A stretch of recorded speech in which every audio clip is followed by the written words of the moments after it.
बात जब शुरू हुई वहाँ से, इलेक्शन आपने कराना है, हमने नहीं कराना है। आपने इलेक्शन नहीं कराया, फैसला आ गया भाई इलेक्शन करा लो, चैलेंज, इलेक्शन करा लो, चैलेंज, इलेक्शन करा लो, चैलेंज, कभी लाहौर, कभी पिशावर, कभी यहाँ। भाई किसका फायदा इसको हो रहा है? इसका फायदा पीटीआई के वर्कर को हो रहा है। आप तनाज़े की बात क्यों कर रहे हैं? बस कहें इलेक्शन नहीं लड़ा, फुल स्टॉप। आपका पार्लियामेंट्री सरबराह कौन है? चीफ जस्टिस काजी फायज ईसा का वकील फैसल सिद्दीकी से इस्तिफसार। वकील सुन्नी इत्तेहाद काउंसिल ने मौक़िफ़ अपनाया, सरबराह के हवाले से अदालत में ये बात अहम नहीं, आपको अपने सरबराह का नाम मालूम नहीं, दरख्वास्त गुजार हैं। चीफ जस्टिस के रिमार्क्स, सुन्नी इत्तेहाद काउंसिल केस की समाअत 24 जून तक मुलतवी। हमने तो नहीं कहा था इंटर पार्टी इलेक्शन ना कराएं, इंटर पार्टी इलेक्शन करा लेते तो सारे मसले हल हो जाते। आज़ाद उम्मीदवार सुन्नी इत्तेहाद काउंसिल में ना जाते तो पीटीआई का केस अच्छा था। पीटीआई जाकर कह सकती थी कि ये हमारे लोग हैं, नशिस्तें हमें दो। चीफ जस्टिस काजी फायज ईसा के रिमार्क्स। जस्टिस अतहर मिनल्लाह ने रिमार्क्स दिए कि पीटीआई मुसलसल शिकायत कर रही थी, लेवल प्लेइंग फील्ड नहीं मिली। चीफ जस्टिस पाकिस्तान ने रिमार्क्स दिया, अदालत पर हर चीज का बलबा न डालें। पीटीआई ने जमहूरी हक से अपने लोगों को महरूम रखा था। इस सियासी जमात के इलेक्शन में वोटर्स की ख्वाहिश की अक्कासी कहाँ हुई? जमहूरियत की बात करनी है तो फिर पूरी कीजिए। जस्टिस अतहर मिनल्लाह ने कहा, बहुत एहतराम से अगर सच बोलना शुरू करें तो वो बहुत कड़वा है। चीफ जस्टिस ने रिमार्क्स दिए, मैं तो सच बोलता हूँ। इंशाल्लाह हमें अभी भी उम्मीद है, सुप्रीम कोर्ट पे एतमाद है, जब ये फाइनली केस कंक्लूड होगा इंशाल्लाह 25 जून को ये सीटें हमें इंशाल्लाह ताला वापस मिलेगी। ये हमारी इन बहनों का हिस्सा है, ये हमारी नॉन मुस्लिम भाइयों का है, जो हम मेरिट के मुताबिक इंशाल्लाह ताला इनकी लिस्टें बनाएंगे। मखसूस नशिस्तें पीटीआई का हक है। उम्मीद है 25 जून को 78 मखसूस नशिस्तें पीटीआई को वापस मिलेंगी। हमारी मखसूस नशिस्तें दूसरी जमात को नहीं दी जा सकती। तहरीक इंसाफ को सुप्रीम पर मुकम्मल एतमाद है। सुप्रीम आइन की तशरीह इसकी रूह के मुताबिक करना चाहती है। पीटीआई पाकिस्तान की मकबूलियत तरीन जमात है। चेयरमैन पीटीआई बैरिस्टर गौहर अली खान की मीडिया से गुफ्तगू। वज़ीर-ए-आज़म शहबाज शरीफ का 5 रोज़ा दौरा चीन पर शेंज़न आमद। बुध को पाक चाइना बिजनेस फोरम में शिरकत करेंगे। चीनी कंपनियों के सरबराहान से भी मिलेंगे। वज़ीर आज़म से चीनी कम्युनिस्ट पार्टी के मुकामी सरबराह सूबा ग्वांगडोंग के नायब सरबराह मैंग फैमिली की मुलाकात। शहबाज शरीफ ने कहा कि पाकिस्तान और चीन की दोस्ती हिमालय से ऊंची, समंदर से गहरी है।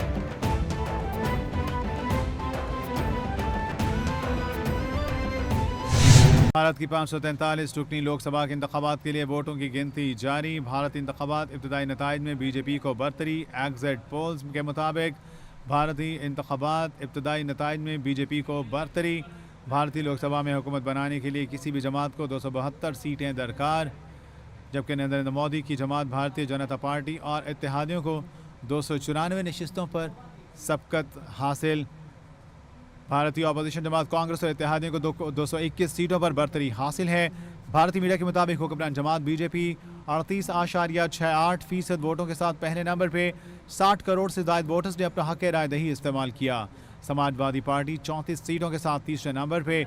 ऑल इंडिया तनमोल कांग्रेस की 22, तेलुगु देशम को अब तक 15 सीटें मिलीं। जनता दल 12, शिवसेना बाला साहब ठाकरे जमात 9 सीटें हासिल कर पाई। दिल्ली के वज़ीर आला अरविंद केजरीवाल की आम आदमी पार्टी को अब तक 4 नशिस्तें मिली। Shiv Sena SHS 7, national congress party की भी 7 सीटें हैं। भारत की 543 रुकनी लोकसभा के इंतखाबात के लिए वोटों की गिनती जारी। भारतीय इंतखाबात इब्तदाई नताइज में बीजेपी को बरतरी। एग्जिट पोल्स के मुताबिक भारतीय इंतखाबात इब्तदाई नताइज में बीजेपी को बरतरी, जबकि भारतीय लोकसभा में हुकूमत बनाने के लिए किसी भी जमात को 272 सीटें दरकार। नरेंद्र मोदी की जमात भारतीय जनता पार्टी और इत्तेहादियों को 294 नशिस्तों पर सबकत हासिल, जबकि भारतीय अपोजिशन जमात कांग्रेस और इत्तेहादियों को 221 सीटों पर बरतरी हासिल। हुक्मरान जमात बीजेपी 38.68 वोटों के साथ पहले नंबर पे।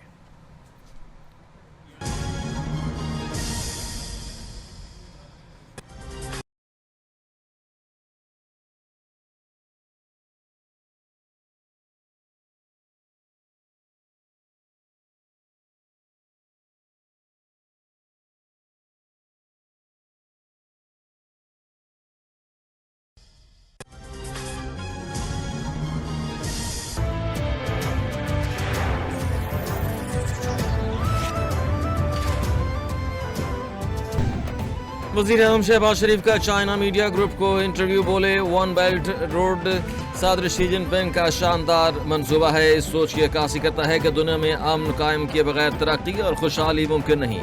सीपैक वन बेल्ट रोड का हिस्सा है। सीपैक के तहत पाकिस्तान में बेपनाह तरक्की हुई और बेपनाह मंसूबे लगाए गए। पाकिस्तान की मुआशी तरक्की के साथ इनका चोली दामन का साथ है। मोदी का अब की बार 400 पार करने का दावा उड़ गया। इंतखाबात में मोदी बयानिया को बड़ा धचका। बीजेपी इत्तेहाद ज्यादा नशिस्तें ना जीत सका। भारी अक्सरियत के दावेदार बीजेपी इत्तेहाद 300 सीटें भी ना ले सका। 400 नशिस्तें लेने के दावेदार बीजेपी को 300 से भी कम सीटों पर बरतरी। भारतीय इलेक्शन कमीशन के मुताबिक बीजेपी 249 नशिस्तों से आगे। भारत की 543 रुकनी लोकसभा के इंतखाबात के लिए वोटों की गिनती जारी। भारत ने फैसला दे दिया कि मोदी नहीं चाहिए। इंतखाबात में हमारी वाज़े कामयाबी जमहूरियत की जीत है। सिर्फ बीजेपी इत्तेहाद से नहीं, रियासती मशीनरी के खिलाफ इलेक्शन लड़ा। मोदी और अमित शाह के तर्ज हुक्मरानी पर शदीद एतराज़ात हैं। अवाम और मोदी उनके हवारियों को इक़्तिदार में नहीं देखना चाहते। लड़ाई आइन के बचाने के लिए थी। राहुल गांधी की प्रेस कॉन्फ्रेंस। तौहीन अदालत मुकदमे में फैसल वावडा ने जवाब जमा करा दिया। फैसल वावडा का तौहीन अदालत केस में गैर मशरूत माफी मांगने से इनकार। जवाब में कहा, प्रेस कॉन्फ्रेंस का मकसद अदलिया की तौहीन करना नहीं था। प्रेस कॉन्फ्रेंस का मकसद मुल्क की बेहतरी था। अदालत तौहीन अदालत की कार्रवाई आगे बढ़ाने पर तहम्मुल का मुजाहरा करे। तौहीन अदालत का नोटिस वापस लिया जाए। फैसल वावडा की इस्तदा। वज़ीर आज़म शहबाज शरीफ का चाइना मीडिया ग्रुप को इंटरव्यू, बोले वन बेल्ट रोड सदर शी जिनपिंग का शानदार मंसूबा है। इस सोच की अक्कासी करता है कि दुनिया में अमन कायम किए बगैर तरक्की और खुशहाली मुमकिन नहीं। सीपैक वन बेल्ट रोड का हिस्सा है। सीपैक के तहत पाकिस्तान में बेपनाह तरक्की हुई और बेपनाह मंसूबे लगाए गए। पाकिस्तान की मुआशी तरक्की के साथ इनका चोली दामन का साथ है।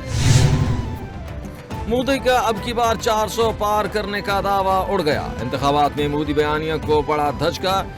बीजेपी इत्तेहाद ज्यादा नशिस्तें ना जीत सका। भारी अक्सरियत के दावेदार बीजेपी इत्तेहाद 300 सीटें भी ना ले सका। 400 नशिस्तें लेने के दावेदार बीजेपी को 300 से भी कम सीटों पर बरतरी।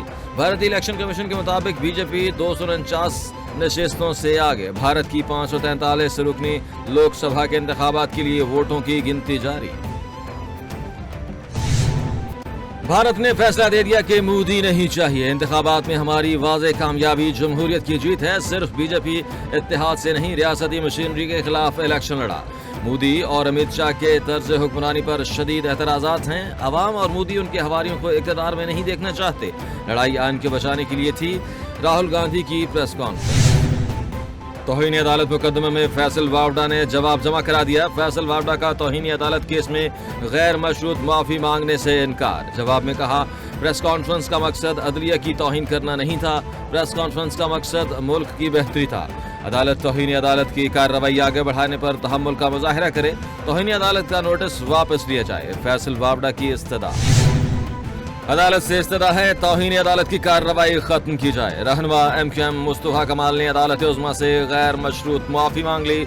सुप्रीम कोर्ट में तहरीरी जवाब भी जमा करवा दिया। तहरीरी जवाब में कहा, आला अदालतों के जजों को सबसे ज्यादा काबिल इज्जत और काबिल एहतराम समझता हूँ। अदलिया से मुताल्लिक अपने हर बयान पर गैर मशरूत माफी का तलबगार हूँ। मैं अपने आप को इस अदालत के रहमो करम पर छोड़ता हूँ। पोर्टल पे जाएंगे, वेब पोर्टल पे, या आप ये जो इनकी दस्तक ऐप है उस पे जाएंगे।